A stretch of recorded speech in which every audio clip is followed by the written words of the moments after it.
கதை பேசாத நிழல். அறிமுகம். தஞ்சாவூர் மாவட்டத்தில் உள்ள பெருங்குளம் என்னும் ஒரு பழமையான கிராமம். இங்கு கடந்த 25 வருடங்களாக ஒரே ஒரு வீடுதான் காலியாகவே இருந்தது. மக்கள் அதை பற்றி பேச விரும்புவதில்லை. அந்த வீட்டின் பெயர் நிழல் வீடியோ. பகுதி 1. புதுமுகம். சென்னையில் இருந்து வந்த பத்திரிகையாளர் அருண் கிராமத்து மர்மங்களை பற்றிய கட்டுரை எழுத விரும்புகிறான். தனக்கு அரிய கதை தேவை. ஆகவே பெருங்குளம் கிராமம் வந்தடைந்தான். முதல் நாள் இரவிலேயே அவன் வீட்டில் மான ஒலிகள் கேட்க ஆரம்பித்தன. பகுதி 2. வீட்டு வரலாறு. அந்த வீட்டில் 1999 ஒரு குடும்பம் வசித்தது. கணேசன், அவன் மனைவி பவித்ரா, மகள் நித்யா. ஒரு இரவு மின்னல், மழை மற்றும் கடும் காற்றுடன் அந்த வீடு முழுமையாக அமைதிக்குள் மூழ்கியது. மறுநாள் வீட்டில் யாரும் இருக்கவில்லை. அவர்கள் சுவர்களில் இரத்தக்கரைகள் மட்டுமே இருந்தன. பகுதி 3. நிழல்கள்.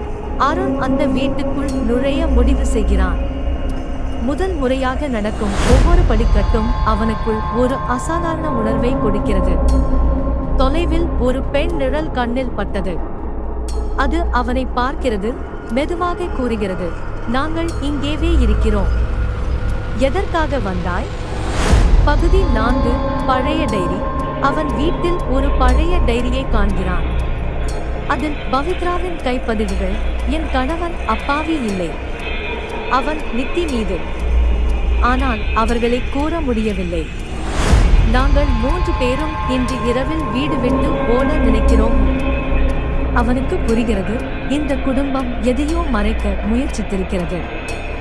ஏதோ ஒரு சக்தி அவர்களை வெளியேற விடவில்லை. பகுதி 5. விலை கொடுக்கப்பட்ட விசாரணை. அருண் அந்த விசாரணையில் ஆழமாக நுழைகிறான். ஆனால் அவரது நண்பர்கள் ஒவ்வொருவராக மர்மமாக மறைய ஆரம்பிக்கிறார்கள். வீடு அவர்களை விடாதீர்கள் போலிருக்கிறது. ஒவ்வொரு நாளும் அருண் தூங்கும் போது அவன் கனவில் பவித்ரா கதைகள் சொல்கிறாள். நாங்கள் இறந்த பின் கூட இந்த வீடு எங்களை விட்டு வைக்கவில்லையோ. பகுதி 6.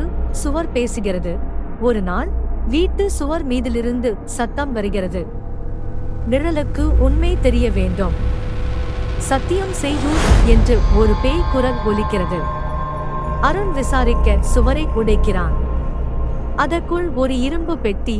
அதில் ஒரு வீடியோ கேசட். அதில் அந்த குடும்பத்தின் மரணத்திற்கு காரணமான காட்சிகள். கணேசன் தான் பைத்தியமாகி மனைவியும் மகளையும் கொண்டிருக்கிறான். பின்னர் தானும் தூக்கிட்டு கொண்டிருக்கிறான். பகுதி 7. விடுதலை. அருண் அந்த வீடியோவை வெளியிட முடிவெடுக்கிறான். வீடு குமுறுகிறது. நிழல்கள் கூச்சலிடுகிறது. ஆனால் வீடியோ வெளிவந்ததும் அந்த வீடு முற்றிலும் அமைதிக்குள் செல்கிறது. நாளைய பத்திரிகை தலைப்பு: நிழல் வீடு, 25 வருட மர்மத்தின் மறைமுகம். முடிவு: அருண் சென்னைக்கு திரும்புகிறான். ஆனால் ஒரு இரவு அவன் வீட்டில் வாய் முழுவதும் இரத்தமுள்ள ஒரு சிறிய பெண் நிழல் கேட்கிறாள். அப்பாவை நீங்கள் வெளியிட்டீர்கள்.